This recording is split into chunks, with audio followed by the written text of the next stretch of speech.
આખી વ્યવસ્થા એમ જ આપણને કેટલું ફાવે છે. અત્યારે જ આપણને એમ કહી દે કે તમે તાલુકા સભ્ય નહીં, તમે ધારાસભ્ય, હાલો કાલથી તો કરવાનું શું? હાલો ક્યાં જવાનું, કોને મળવાનું, શું લખવાનું? ઓકે આ રોડ બનાવી દો, તમને મત દીધા, કેમ બનશે? હાલો કયો જી કેમ બને? એમ કાંઈ નથી થવાનું. કેટલું શીખવું પડે કે કઈ કામ માટે ક્યાં રોડ નહીં. 10 પ્રકાર છે, 10 પ્રકારના સાહેબો છે. મકાન પંચાયતનો છે, ગ્રામ પંચાયતનો છે, રાજ્ય કક્ષાનો છે, સિંચાઈ વિભાગ હસ્તક છે, વન વિભાગ હસ્તક. 50 તો વકલ એમાં છે રોડમાં.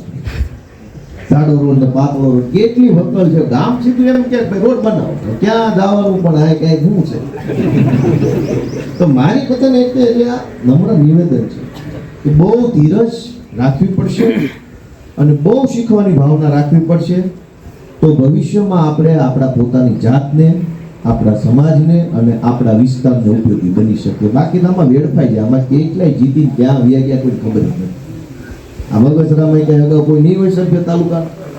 10 નામ બોલો જે કોઈ યાદ નહીં.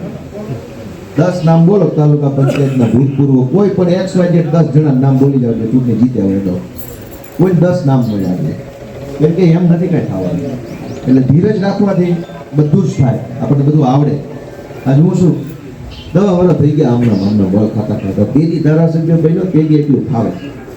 પહેલે જ વર્ષે જ્યારે પાર્ટી માં આવ્યો તેદી ચૂંટાઈ ગયો હોત ને તો ઘર ભેગો થઈ ગયો. કેમ કે નવો માણસ હાંકતા આવડે ને ગાડી બેસી ગયા, ગાડી હું બે ગોતું ખાઈને ઉપડી જાય. થોડુંક લાગે પડો, કાંટે ચડો, ધીરજ રાખો, શીખો, આવડે. મીટિંગ કેમ થાય, કાગળ કેમ હોય, સાહેબો કેવા હોય. આમાં તો સાહેબ ઊંધારા વાળે ચડાઈ ગયો. હવે ભાજપ તરફી હોય બધા આપણા થઈ ગયા નેતા. હવે આપણને ખોટી રીતે વિશ્વાસમાં લઈ લે, અરે તમે તો અમારા ઘર જેવું છે ને આમ તેમ તેમ જે કઈ 4 ફોટા કાગળ પર સહી લઈ લે એટલે આવે પોલીસ તમારી સહી છે હાલો. ત્યાં આમાં શું કરવાનું હે ગાંધીભાઈ?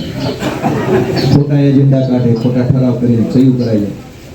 એટલે હું એટલી લાગણી વ્યક્ત કરું છું બધા આપણા ઉમેદવારો નગરપાલિકામાં, તાલુકામાં, જિલ્લા પંચાયત વાળા કે શરૂઆતનું 1-1.5 વર્ષ ખાલી ને ખાલી શીખવાનો ભાવ રાખો. મારે બધું શીખવું છે કે હાલે જ ક્યાં. આપણા જન્મ પહેલા હાલતું આવે છે અને આપણે પછી હાલતું રહેવાનું છે. છે કેમ કોઈને કાંઈ ખબર છે હાલો કેમ? કાલ તાલુકા પંચાયતની મેન ખુરશ છે, બે જાય શું કરવાનું કોઈને કાંઈ નહીં ખબર હોય. કેમ કે ખબર પડતા 6 મહિના લાગશે કે આમાં કરવાનું શું હોય. આપણે એમ કે હું પ્રમુખ થઈ ગયા, હાલે મારે રોડ બનાવવા થાય, રોડ બની જાય, હાલે આ બગીચો એમ નથી થવાનું. આનું કંઈક તો હશે ને માચમ. એટલે બધાને વિનંતી એટલી છે, ધીરજ રાખજો બાપા. ભગવાન તમને